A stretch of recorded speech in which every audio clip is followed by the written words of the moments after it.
nơiสมัยពុទ្ធកាលមានឧបាសកម្នាក់ស្ដាប់ពធក្នុងសំណាក់ព្រះសម្មាសម្ពុទ្ធនឹងមកយប់តភ្លឺដល់ពេលគាត់ស្ដាប់ចឹងទៅពេលភ្លឺឡើងគាត់ក៏ត្រឡប់ទៅផ្ទះវិញក៏ឃើញនៅស្រះទឹកមួយគាត់ក៏ទៅលុបមុខលាងមុខអីចឹងទៅចំណែកឯពួកចៅដែលលួចនៅភ័ណ្ឌៈរបស់អ្នកស្រុកមានការជីករូងឬក៏កាត់នៅទីតជាដើមផ្សេងណាចៅនៅសម័យនោះគឺដូចជាការជីកនៅរូងហ្នឹងគ្រូងក្រោមដីដើម្បីចូលទៅឧទាហរណ៍ថាបើផ្ទះអ្នកណាមួយអញ្ចឹងគាត់ជីកទៅដើម្បីប្លន់ដណ្ដើមឬក៏យកនៅទ្រព្យសម្បត្តិហ្នឹងណាដល់ពេលម្ចាស់គេដឹងម្ចាស់គេតាមតន់ដល់ពេលតាមតន់ដេញចោលនឹងដេញទៅចោលហ្នឹងក៏បោះនៅបង្វិចនៃភ័ណ្ឌៈទ្រប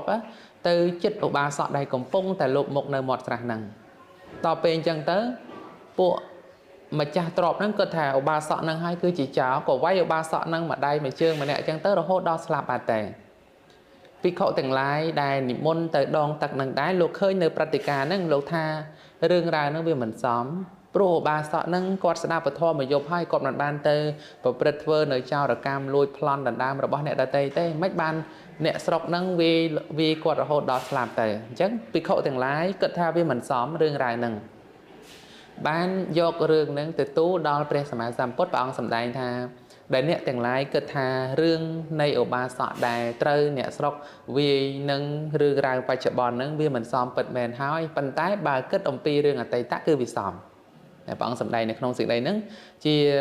ហេតុមួយថាធ្វើឲ្យភិក្ខុទាំងឡាយលោកឆ្ងល់ថាតើរឿងពីអតីតហ្នឹងយ៉ាងដូចម្ដេចបានព្រះអង្គសម្ដែងថារឿងរ៉ាវបច្ចុប្បន្នវាមិនសមក៏ពិតមែនដែលអ្នកគិតហ្នឹងវាមិនសមវាត្រូវឲ្យព្រោះគាត់ស្ដាប់ពធមកយប់តភ្លឺឲ្យមានតែធ្វើចោលឯណាមិនបានគេត្រូវសម្លាប់គាត់ថាហើយក៏ចោទគាត់ថាជាចោល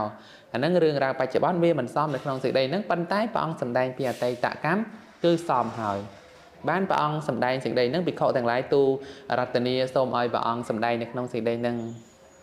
ព្រះអង្គសម្ដែងពីអតីតហ្នឹង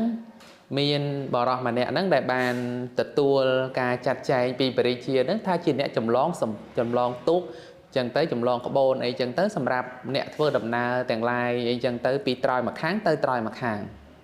គាត់ធ្វើអញ្ចឹងដែលបានទទួលពីបរិជាអញ្ចឹងទៅក្នុងការចាត់ចែងនឹងរឿយក្នុងការចម្លងអ្នកដំណើរនឹងដោយទូកណា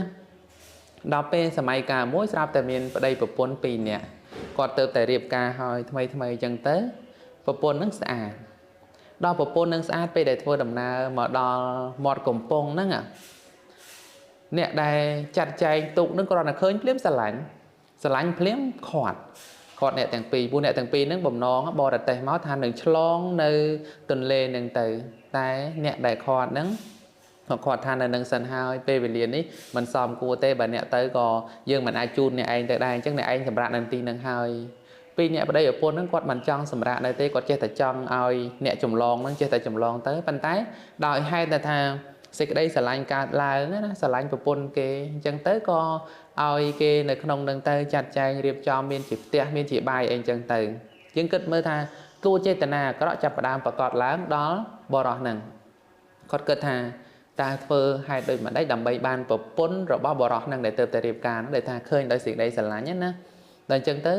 គាត់ក៏ប្រើមនុស្សម្នាក់ហ្នឹងឲ្យទៅយកនៅកែវមณีនៅទីកន្លែងរបស់គាត់នៅក្នុងផ្ទះរបស់គាត់ហ្នឹងយកមកដាក់នៅក្នុងរទេះរបស់បរិស2នាក់ប្តីប្រពន្ធហ្នឹងដល់ពេលអញ្ចឹងគាត់ក៏ផ្អើលឆោឡោបាត់កែវមณีអ្នកណាយកកែវមณีរនៅក្នុងផ្ទះហ្នឹងចោតឡើងអញ្ចឹងទៅក៏មកបើកនៅរទេះរបស់បរិសហ្នឹងស្រាប់តែឃើញកែវមณีដល់អញ្ចឹងបរិសហ្នឹងថាអ្នកឯងយើងខំឲ្យផ្ទះនៅផងខំឲ្យម្ហូបអាហារស្រឡាញ់អ្នកឯងដូចជាបងប្អូនផងមិនគួរណាអ្នកឯងមានដៃជើងមកលួចនៅកែវមณีរបស់យើងទេអញ្ចឹងក៏ប្រើអ្នកបម្រើរបស់ខ្លួនហ្នឹងមួយដៃមួយជើងម្នាក់វាយបរិសហ្នឹងរហូតទៅដល់ស្លាប់ទៅអាហ្នឹងក្នុងន័យថា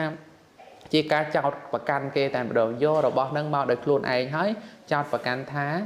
គេបានលួចទៅទៀតវាយរហូតដល់បរិសនឹងស្លាប់ទៅព្រោះហេតុតែថាចង់បានប្រពន្ធគេនេះក្នុងន័យថាបើសិនជា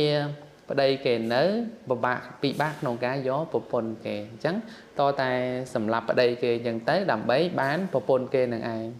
តែនាងនឹងក៏មិនព្រមស្រឡាញ់ទៅលើបរិសនឹងដែរនៅក្នុងសេចក្តីហ្នឹងគ្រាន់តែចង់លើកឡើងថា ដោយហេតុនៃបាបកម្មណាដែលមានតួចេតនាអាក្រក់អកុសលចេតនាឬក៏ចិត្តបាបកើតឡើងក្នុងការសម្លាប់គេណាការសម្លាប់មិនមែនជារឿងស្រួលទេណាឬក៏ថាវាមិនមែនថាចេះតែសម្លាប់ទៅណាបើដូចជាមនុស្សដែលគេមានគុណធម៌មានសីលគុណអីទៀតអ្នកដែលសម្លាប់ហ្នឹងមានទោសធ្ងន់រហូតដល់ថាបរិសុទ្ធហ្នឹងធ្លាក់នរកពេលដែលស្លាប់ទៅធ្លាក់នរកអស់កាលច្រើនជាតិជាអាណែករហូតដល់ចុងក្រោយនេះបានមកជាឧបាសកហ្នឹងនិយាយថាគាត់បានយល់ដឹងអីបានមកជាឧបាសកអញ្ចឹងប៉ុន្តែនៅតែគេចោតប្រកាន់នឹងឯងនៅតែមានហេតុនៃការចោតប្រកាន់រហូតដល់គេសម្លាប់អញ្ចឹងបានព្រះអង្គសម្ដែងក្នុងសេចក្តីនឹងថារឿងរ៉ាវបច្ចុប្បន្នវាមិនគួរពិតមែនហើយប៉ុន្តែរឿងរ៉ាវពីអតីតដែលបរោះនឹងបានធ្វើគឺពិតជាត្រឹមត្រូវអត់មានខុសអត់មានបានន័យថារឿងកម្មផលនេះអត់មានស៊ីសំណោកសោកប៉ាន់អីទេវាត្រឹមត្រូវទៅតាមហេតុបច្ច័យរបស់វាបើវាមានឱកាសក្នុងការឲ្យផលគឺវាត្រូវតែឲ្យផលនឹងឯងអញ្ចឹងបាននិយាយថាយើងមិនអាចគិតតែរឿងបច្ចុប្បន្នតែម្យ៉ាងទេវាអាស្រ័យជាមួយហេតុពីអតីតផងដែរនឹងនៅក្នុងសេចក្តីហ្នឹងលើករឿងរ៉ាវជាកម្មផលជាសានិកៈជាគ្រឿងដាស់តឿនថានៅក្នុងព្រះពុទ្ធសាសនាព្រះអង្គសម្ដែងអំពីកម្មផលតែយើងត្រូវតែសិក្សាអំពីកម្មផលដើម្បីរៀនឲ្យយល់នៅក្នុងសេចក្តីហ្នឹងអញ្ចឹងក្នុងសេចក្តីនេះមានប្រមាណប៉ុណ្ណេះសូមអនុមោទនា